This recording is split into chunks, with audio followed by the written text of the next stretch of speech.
चंडीगढ़ नगर निगम की महीने में एक बार होने वाली जनरल हाउस मीटिंग आज करीब 1 घंटे की सुनवाई के बाद स्थगित हो गई। जानकारी के मुताबिक आपको बता दें कि मेयर सरबजीत कौर की बेटी की तबीयत अचानक खराब होने के चलते मीटिंग को स्थगित कर दिया गया। अभी नई तारीख तय नहीं की गई है। वहीं इससे पहले लगभग 1 घंटे चले हाउस में केबल ऑपरेटर्स की ओर से शहर में लगाई गई केबल तार को लेकर हंगामा हुआ। आप पार्षदों ने केबल ऑपरेटर्स के समर्थन में कहा कि उन्हें केबल की तारें अंडरग्राउंड करने का समय दिया जाना चाहिए। उन्होंने कहा कि 2 दिन पहले हुई फाइनेंस एंड कॉन्ट्रैक्टर कमेटी की बैठक में फैसला हुआ था कि अभी जो केबल के तार शहर में लटक रहे हैं उन्हें अभी जब्त ना किया जाए। ऑपरेटर्स को केबल के तार अंडरग्राउंड करने का समय दिया जाना चाहिए। इसके बावजूद निगम कमिश्नर ने इस फैसले को नहीं माना और वहीं इस बैठक में आप पार्षद और नेता प्रतिपक्ष नेता योगेश डींगरा ने कहा कि कमेटी के निर्णय पर अफसरशाही हावी है। उधर मामले में निगम कमिश्नर ने कहा कि उन्होंने किसी भी फैसले का उल्लंघन नहीं किया है। उन्होंने कहा कि फरवरी 2020 में हाउस का फैसला था कि शहर की सभी केबल और इंटरनेट के तारों को अंडरग्राउंड किया जाए और उसी फैसले को उन्होंने लागू करवाया है। आगे उन्होंने कहा कि केबल एजेंसी पर कार्रवाई की जा रही है, तभी नगर निगम को रेवेन्यू आ रहा है। केबल ऑपरेटर तार डालने के लिए नगर निगम में आवेदन कर रहे हैं। इससे नगर निगम को अब 6 से 8 करोड़ रुपए की कमाई हो रही है।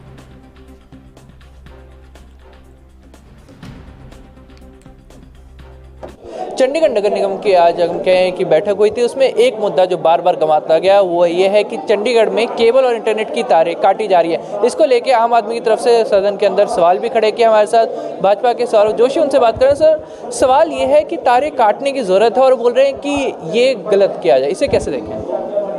तारें काटने को लेके गलत नहीं कह रहे हैं आप समझिएगा।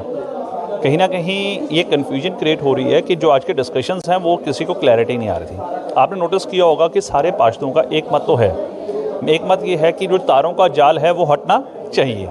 तो उसमें अगर आप किसी भी पार्टी को लेंगे वो सब उस पर खड़े हैं। लेकिन दिक्कत ये आ रही थी कि वहाँ पर जो वर्क फ्रॉम होम और जो बच्चे इंटरनेट के थ्रू कर रहे हैं वो इंटरनेट बंद हो गए हैं। तो हमने उनसे ये कहा था जिन जिन एजेंसी से आपने पैसे आगे हैं उनको आप रिस्टोर करना शुरू करें ताकि वो जल्दी से जल्दी लगाएं। ठीक है, इसमें 2 मत नहीं, मैं फिर से कह रहा हूँ। जितना जाल इस टाइम शहर में है कोई नहीं चाहता है, कोई पार्षद नहीं चाहता है कि वो जो तारों का जाल जो उनके सेक्टरों में है, गांव में है, कॉलोनियों में है, वो जल्द से जल्द हटना चाहिए और उनको अंडरग्राउंड लेइंग करनी चाहिए। अब दिक्कत आती है कि किसी वेंडर के पास 2 सेक्टर है, किसी के पास 15 सेक्टर हैं, किसी के पास पूरा एरिया है, क्योंकि अलग अलग कंपनीज हैं। तो उनको समय सीमा तय करनी चाहिए कि वो इतने समय सीमा में वो अपना वो पैसा जमा कराएं और ताकि इन द मीन टाइम जब तक वो डिगिंग करके अंडर ले नहीं करते तब तक हमें उसको काम पे लगाना चाहिए। तो ये मत सबका निकल के आया। तो सर, सवाल अब यहाँ पे ये है कि एक तरफ से टाइम एक्सटेंड करने की बात हो रही थी, तो वहीं दूसरी तरफ हम कह सकते हैं रेवेन्यू लॉस, तो उसको बैलेंस कैसे करेंगे? वही तो बात आई। हमने यही कहा कि रेवेन्यू लॉस नहीं होना चाहिए, पहले रेवेन्यू उनका आना चाहिए। अगर जिनका जितना बकाया बनता है पहले आपको उनको नोटिस देना चाहिए ताकि वो अपना बकाया जमा कराएं, तब उसके बाद उन लोगों को परमिशन दी जाए। तो सर, क्या आपके वार्ड से भी आपके पास लोग आए होंगे कि इंटरनेट के इशू आ रहे हैं, क्योंकि पूरे चंडीगढ़ को इशू आया है, तो आपके पास आए होंगे, कोई रिक्वेस्ट आई है कि इसको कुछ एग्जाम्पशन दी जाए? आप हैरान होंगे, सबसे पहले जनवरी के महीने में मेरे वहाँ पे जब खोदने वाले आए हुए थे, जब मैं नया नया पार्षद बना था, फरवरी का महीने की बात है, तो उन्होंने पानी की पाइपलाइन पंक्चर कर दी और वो लेइंग ऐसे कर रहे थे, हर जगह करते जा रहे थे। तो जब मैंने उनसे मांगा कि मुझे बताइए कि कितने पिट्स की आपका परमिशन है, तब वो भागने लग पड़े। तो ये पहला मुद्दा उस समय आया था। देखिए, पॉइंट ये नहीं है कि हमें क्या क्या आता है, हमें देखो लोगों ने ये बातें भी बोली हैं कि जी मेरे घर के आगे जाल ही जाल है। रेजिडेंट्स का ये बार बार आ रहा है कि जाल बहुत ज़्यादा है, ठीक है ना। तो उस जाल को रोकने का एक अलग है, लेकिन जो अंडरग्राउंड लेइंग वाला मामला है वो अलग है। अब वो अलग कैसे है कि अंडरग्राउंड लेइंग जो करता है वो कंपनीज नहीं करते हैं, वो कॉन्ट्रैक्टर वेंडर्स को देते हैं। अब वेंडर वो एक पाइप को उसको पता होता है कि मुझे 1 तार का ठेका मिला है, वो 2 और कंपनी से टाई अप कर लेता है, जिसके कारण क्या हो रहा है, ये करप्शन का घर बनता जा रहा है।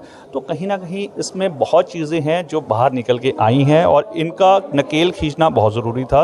और मेरा ये मानना है कि जहाँ तक बात रही रेजिडेंट्स की, आज की डेट में जहाँ पर ये इंटरनेट कटे हैं, नो डाउट हमें भी आए हैं, लोगों ने बोला है कि उनका इंटरनेट नहीं चला जिसके कारण उनको सफ़र करना पड़ रहा है, तो इसको जल्दी से जल्दी रिस्टोर करवाएं। तब हमने ये बात की थी कि उन कंपनीज़ को आप जल्दी जल्दी उनसे फाइन लीजिए ताकि उनसे आप जल्दी जो आपको दस्तावेज करने हैं वो जल्दी से करें ताकि लोगों को परेशानी ना आए। मेरा आखिरी साल तो एक तरह से हम देख सकते हैं कमिश्नर मैडम का एक कदम एक सख्त कदम था, पर एक अच्छा कदम इसे ऑल ओवर हमें कंसिडर करना चाहिए चंडीगढ़ के फ्यूचर को देखते हुए। देखिए, ये कदम मैं पहले बोलूँगा, सबसे पहले जब आया था, जब वो दिवाली तक टाइम दिया गया था, तो वो प्रेमलता जी द्वारा उठाया गया था हाउस में, और उस समय हमने इसका दिया था कि गड्ढे रोकने चाहिए और ये गड्ढे इनको नहीं करने चाहिए। कब तक नहीं करने चाहिए? दिवाली तक नहीं करने चाहिए। तो मुद्दा तो आया था प्रेमलता जी की तरफ से, लेकिन उसके बाद जब स्टडी किया गया, क्योंकि उस समय ये भी कंटेंशंस आई थी कि इसको स्टडी तो करें, इस पर परमिशन कैसे दी जाती है, अब वो पता ही नहीं था। अब मैं आपको क्या बात बताऊं, पंचकुला में ये सबसे पहले मुद्दा तो पंचकुला में उठा है। अब इतने भाई साहब पोल लगे हैं, कई सालों से केबल टीवी 92 से चल रहा है, आप उनका ग्राउंड रेंट नहीं ले रहे हैं। आपने जो कंपनीज़ हैं, ये इंटरनेट कंपनीज़ हैं जिन्होंने आपके पोल यूज़ किए हैं और लोगों के घरों की दीवारों में बॉक्स लगाए हुए हैं, वो कुछ भी नहीं दे रहे हैं। तो ये चीज़ इनको जानकारी नहीं है। अब मैंने इनको राय दी थी कि आप पंजाब का पैटर्न उठाएं, पंजाब के पैटर्न में वो पोल और वॉल वो सारा रेंट लेते हैं, उसका कम से कम उस पैटर्न पे इनसे शुरुआत करें। लेकिन मैं फिर आ रहा हूँ, हमारे एंड कंज्यूमर हमारे रेजिडेंट्स हैं, वो सफ़र ना करें। धन्यवाद। तो एक प्रायोरिटी रखी गई है चंडीगढ़ एमसी की तरफ से कि एंड कस्टमर यानी कि चंडीगढ़ के लोगों को कोई दिक्कत परेशानी ना आए, पर हाँ रेवेन्यू की ज़रूरत है और उसके लिए जो कदम उठाने पड़ेंगे वो चंडीगढ़ प्रशासन उठाएगा। उसका कम से कम उस पैटर्न पे इनसे शुरुआत करें। लेकिन मैं फिर आ रहा हूँ, हमारे एंड कंज्यूमर हमारे रेजिडेंट्स हैं, वो सफ़र ना करें। धन्यवाद। तो एक प्रायोरिटी रखी गई है चंडीगढ़ एमसी की तरफ से कि एंड कस्टमर यानी कि चंडीगढ़ के लोगों को कोई दिक्कत परेशानी ना आए, पर हाँ रेवेन्यू की ज़रूरत है और उसके लिए जो कदम उठाने पड़ेंगे वो चंडीगढ़ प्रशासन उठाएगा। कैमरामैन अलजिंदर के साथ अमित कुमार, ANP न्यूज़। अभी एक मुद्दा बहुत ज़्यादा अहम चल रहा है, वो है कि इंटरनेट कनेक्शन कई जगहों पर ठप है। आज अगर हम कहें कि चंडीगढ़ नगर निगम की बैठक थी और उसमें आम आदमी की तरफ से हम कह सकते हैं मुद्दा उठाया गया। हमारे साथ चंडीगढ़ के काउंसलर दमन है। दमन, ये मुद्दा आप लोगों की तरफ से उठाया गया, इसको उठाने की ज़रूरत क्योंकि बोल रहे हैं कि कार्रवाई सारी लीगल तरीके से हो रही है। मैं मानता जी कार्रवाई लीगल तरीके ਨਾਲ ਹੋ ਰਹੀ ਹੈ, ਪਰ ਜਨਰਲ ਪਬਲਿਕ ਹਰਾਸ ਹੋ ਰਹੀ ਹੈ, ਪਰੇਸ਼ਾਨ ਨਹੀਂ ਹਰਾਸ। ਬੱਚਿਆਂ ਦੀ ਸਟੱਡੀਜ਼ ਠੱਪ ਹੋ ਗਈਆਂ ਨੇ, ਜਿਹੜੇ ਆਨਲਾਈਨ ਸਟੱਡੀਜ਼ ਕਰਦੇ ਨੇ ਜਾਂ ਜੌਬ ਕਰਦੇ ਨੇ ਜਾਂ ਕੋਈ ਇੰਟਰਨੈਟ ਤੇ ਹੋਰ ਬੜੇ ਬਿਜ਼ਨਸ ਕਰਦੇ ਨੇ, ਉਹ ਸਾਰਾ ਇੱਕ ਵਾਰੀ ਠੱਪ ਹੋ ਗਿਆ। ਇਹਨਾਂ ਨੂੰ ਜਿਹੜਾ ਮਾਫੀਆ ਚੱਲ ਰਿਹਾ, ਕੇਬਲ ਮਾਫੀਆ, ਨੈਟ ਮਾਫੀਆ, ਇਹਨਾਂ ਨੂੰ ਠੱਲ ਪਾਉਣਾ ਜ਼ਰੂਰੀ ਹੈ ਔਰ ਇਹਦੇ ਨਾਲ ਕਾਰਪੋਰੇਸ਼ਨ ਦਾ ਰੈਵਨਿਊ ਵੀ ਆਏਗਾ। ਇਹ ਲੈਣਾ ਚਾਹੀਦਾ। ਅਸੀਂ ਰੈਵਨਿਊ ਨੂੰ ਨਹੀਂ ਮਨਾ ਕਰਦੇ ਨਾ ਲਓ, ਅਸੀਂ ਸਿਰਫ ਇੰਨਾ ਹੀ ਕਹਿ ਰਹੇ ਹਾਂ ਇਮੀਡੀਏਟ ਪੇਮੈਂਟ ਜਿਹੜਾ ਕਰਾਉਂਦਾ ਉਹਨੂੰ ਟਾਈਮ ਦੇ ਦਿਓ। ਔਰ ਇਹ ਸਾਡੀ ਗੱਲ ਨੂੰ ਗਲਤ ਇੰਟਰਪ੍ਰੀਟ ਕਰ ਰਹੇ, ਰੌਲਾ ਪਾ ਕੇ ਹਾਊਸ 'ਚ ਵੀ ਰੈਵਨਿਊ ਨੂੰ ਤੁਸੀਂ ਰੋਕ ਰਹੇ ਹੋ, ਰੈਵਨਿਊ ਦੇ ਤੁਸੀਂ ਖਿਲਾਫ ਹੋ। ਇਹ ਬਿਲਕੁਲ ਵੀ ਇੱਦਾਂ ਦਾ ਨਹੀਂ ਹੈ। ਅਗਰ ਅਸੀਂ ਰੈਵਨਿਊ ਦੇ ਖਿਲਾਫ ਹਾਂ, ਅੱਜ ਤੋਂ 2 ਦਿਨ ਪਹਿਲਾਂ FNCC ਦੀ ਮੀਟਿੰਗ ਹੋਈ ਹੈ, ਮੇਅਰ ਮੈਡਮ ਨੇ ਖੁਦ ਫੈਸਲਾ ਲਿੱਤਾ ਸੀ ਇਹਦੇ ਬਾਰੇ ਕਿ ਹਾਂ ਉਹਨਾਂ ਨੂੰ 7 ਮਹੀਨੇ ਦਾ ਟਾਈਮ ਦੇ ਦਿਓ, ਤਾਂ ਉਦੋਂ ਮੇਅਰ ਵੀ ਫਿਰ ਰੈਵਨਿਊ ਦੇ ਖਿਲਾਫ ਹੋ ਗਈ।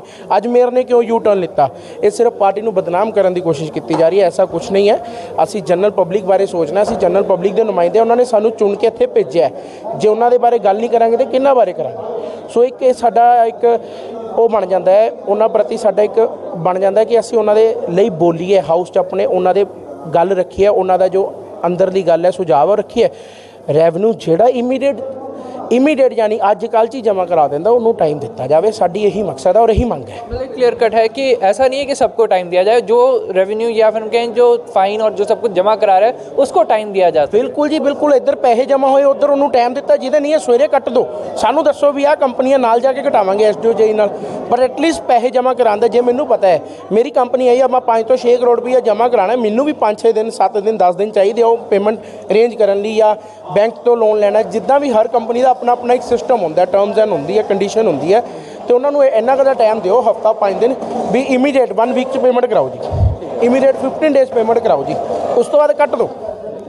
ये साडा मांग है जी। ये देखिए सीधे तौर पे क्लियर कट, जो हम कह सकते हैं जो रेवेन्यू जाता है या फिर हम कहें जो अमाउंट बनता है वो जमा कराता है, तो उसको टाइम देने की बात यहाँ पे की गई है। इंटरप्रिटेशन दोनों पार्टीज कह रही है कि इंटरप्रिटेशन को लेकर मेन इशू आ रहा है। अगर प्रॉपरली जिस हिसाब से उन्होंने चीज़ कही गई है वो एक्सेप्ट की जाए तो दोनों ही चंडीगढ़ के लोगों का फ़ायदा ही दिख रहे हैं।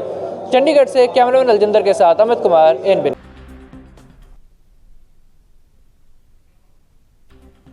तो इस खबर पर अधिक जानकारी के लिए हमारे साथ हमारे संवाददाता चंडीगढ़ से अमित कुमार इस वक्त हमारे साथ जुड़ चुके हैं।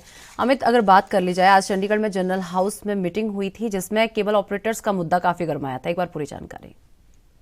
हाँ जी, सीधी तौर पर बात करें तो चंडीगढ़ में एक हम कह सकते हैं मकड़ा जाल है जिसमें केबल और इंटरनेट की तारें हैं। क्या इसमें से आम जनता को बहुत ज्यादा दिक्कत परेशानी इन जालों के कारण हो रही है। इन तारों को अगर हम कहें कि अंडरग्राउंड करना था और इसके लिए बाकायदा 1 नवंबर की डेडलाइन भी दी गई थी। अगर हम कहें कि चंडीगढ़ प्रशासन की तरफ से बाकायदा सभी केबल ऑपरेटर्स को 2020 में ही एक हम कह सकते हैं कि गाइडलाइन दे दी गई थी कि जितनी भी तारें उन सबको अंडरग्राउंड करना होगा। अगर वो इंटरनेट की तारें तो उन्हें डेफिनेटली अंडरग्राउंड करना होगा, उन्हें अब ऊपर से कैरी नहीं कर सकते। पर उसके बावजूद भी केबल ऑपरेटर्स और इंटरनेट ऑपरेटर्स ने अपनी तारें अंडरग्राउंड नहीं की थी, जिसके बाद 1 नवंबर से हम कह सकते हैं कि चंडीगढ़ प्रशासन ने इन तारों को काटना शुरू कर दिया था।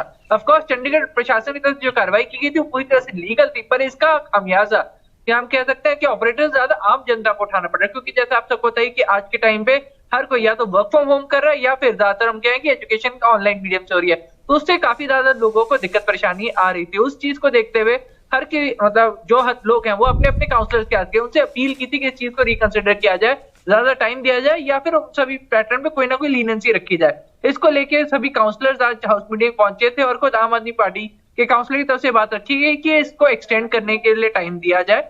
जो लोग पर यहाँ पे हम कह सकते हैं कि प्रशासन तरफ से कहा गया था कि बकाया बहुत ज्यादा पेंडिंग है, ना ही कोई परमिशन मांगना है, इसके ऊपर उन्होंने क्लियरेंस बकायदा दी है कि सिर्फ जियो है जिसने अपनी तरफ से सारी क्लियरेंस ली है और सारा जो अमाउंट पेंडिंग है वो पे किया है, बाकी किसी ने भी, चाहे वो एयरटेल हो चाहे और कोई भी प्रोवाइडर, उनकी तरफ से कोई भी परमिशन नहीं ली गई। सिर्फ अगर हम कहें कि फास्टवे की तरफ से परमिशन ली गई थी और उनके साथ से अपने फॉर्म सबमिट कराए गए, पर उनकी तरफ से भी अभी तक पैसा और जो अंडरग्राउंड मैपिंग है वो सबमिट नहीं कराई गई है।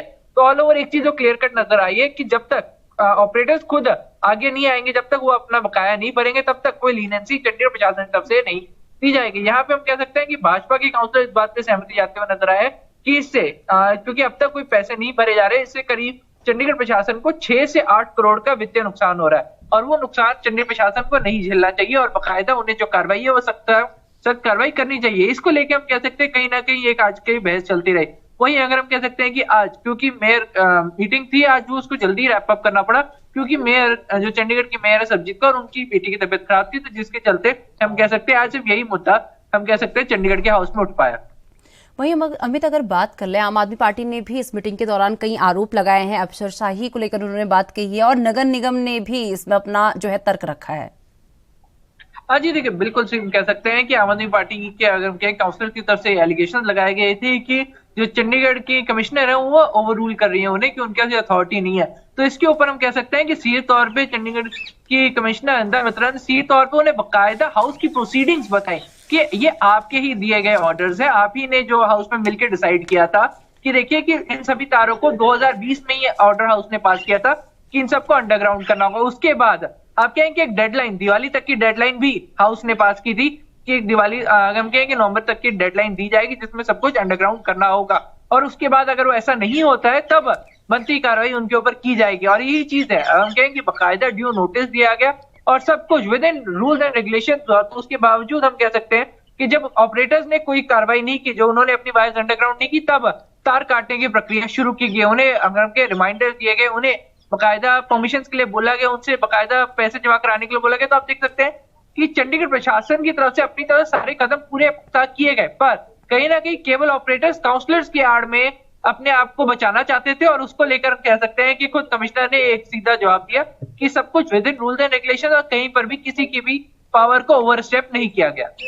अमित, वहीं बात अगर 2 दिन पहले की कर ली जाए तो 2 दिन पहले भी एक मीटिंग हुई है, फाइनेंस एंड कॉन्ट्रैक्ट कमेटी के बीच एक जो है मीटिंग हुई है जिसमें कि केबल के तारों को अंडरग्राउंड करने को लेकर जो है बात रखी गई। एक बार इस मीटिंग को लेकर भी पूरी जानकारी। देखिए जो मीटिंग हुई थी, अगर हम कहें कि एफएनसीसी की जो मीटिंग हुई तो उसमें बेसिकली ये डिसाइड हुआ था कि टाइम एक्सटेंड करने की बात की गई थी। तो जैसे पहला अगर हम कहेंगे टाइम पीरियड था नवंबर तक का, नवंबर 1 से हम कह सकते हैं कि वो टाइम पीरियड पूरा होना था। उसमें हम कह सकते हैं कि सभी काउंसलर मौजूद थे और खुद कमिश्नर भी उनकी मेंबर है, तो उसमें डिसाइड हुआ था टाइम एक्सटेंड करने को। तो यहाँ पे हम कह सकते हैं कि खुद चंडीगढ़ की कमिश्नर ये बात मानती है कि वो टाइम एक्सटेंड करने के लिए रेडी है, क्योंकि चीज मानती है, पर उनका कहना है कि पहले जितने भी जो उनका ऊपर वो तो डिपॉजिट कराया, और अगर वो ये चीज डिपॉजिट कराते हैं तो उसके बाद हम उनको पूरा जो उनको टाइम जरूरत है वो हम टाइम देंगे, क्योंकि उनको ही पता है कि जितना टाइम पीरियड अभी है वो सफिशिएंट नहीं है। अमित, वहीं बात कर लें, जिस तरीके से 1 घंटा ही शायद ये मीटिंग चल पाई है, उसके बाद इस मीटिंग को जो है ये नहीं चल पाई उसके बाद, तो ऐसे में विकास के एजेंडे थे जिनको आज पास होना था लेकिन नहीं हो पाए, वो कौन कौन से एजेंडे थे जो आज पास होने वाले थे? देखिए ऐसे 4 कुछ और एजेंडे थे जो आने थे, जिसमें हम कह सकते हैं कि कॉन्ट्रैक्चुअल कर्मचारियों से जुड़ा हुआ एजेंडा था, कि जो फायर सेफ्टी नॉर्म्स के लिए होते हैं उनसे जुड़ा मुद्दा था, और ये ऐसे कुछ गार्बेज कलेक्शन को लेकर, गार्बेज की सफाई को लेकर, ये 3 कुछ मुद्दे थे जो आने थे और अभी नहीं आ सके। पर क्योंकि अगर हम कहें सदन को पोस्टपोन किया गया तो जल्दी नई डेट आ जाएगी और उसमें इस चीज को कंटिन्यू किया जा सकेगा। तो वहीं अगर अमित बात कर ली जाए तो जिस तरीके से मीटिंग आज बहुत जल्दी खत्म हो गई, 1 घंटे के अंदर ही मीटिंग खत्म हो गई, तो इसके बाद क्या अगली कोई डेट दी गई है मीटिंग के लिए? हाँ देखिए, अभी मीटिंग के लिए कोई डेट नहीं दी गई है और उसी को लेकर हम कह सकते हैं कि जल्दी मीटिंग के लिए डेट दी जाएगा। देखिए हर महीने हम कह सकते हैं कि चंडीगढ़ के सभी काउंसलर्स की मीटिंग होती है, उसके बाद ही कोई फैसला लिया जाता है। तो अभी हम कह सकते हैं अगली मीटिंग होनी है और जल्दी हो सकता है कि इसकी डेट आज या कल में ही आ जाए। सरबजीत कौर की जो बेटी है उनकी तबीयत जो है यहाँ पर काफी खराब हो गई थी, क्या कारण रहा तबीयत खराब होने का? हाँ देखिए, इसके बारे में अभी तक हमें कहें कि कोई जानकारी नहीं आई है। उनकी तबीयत खराब हुई थी, इसको लेके उन्होंने बस इन्फॉर्म किया था, जिसके बाद हम कह सकते हैं कि सदन को पोस्टपोन करने की बात हुई थी, जिसमें सभी काउंसलर ने सहमति जता दी थी। हाँ, तबीयत ज्यादा अचानक से खराब हुई थी, इसका उन्होंने जरूर जिक्र किया था। चलिए अमित, बहुत बहुत धन्यवाद हमारे साथ जुड़ने के लिए और ये तमाम जानकारी हमारे साथ साझा करने के लिए।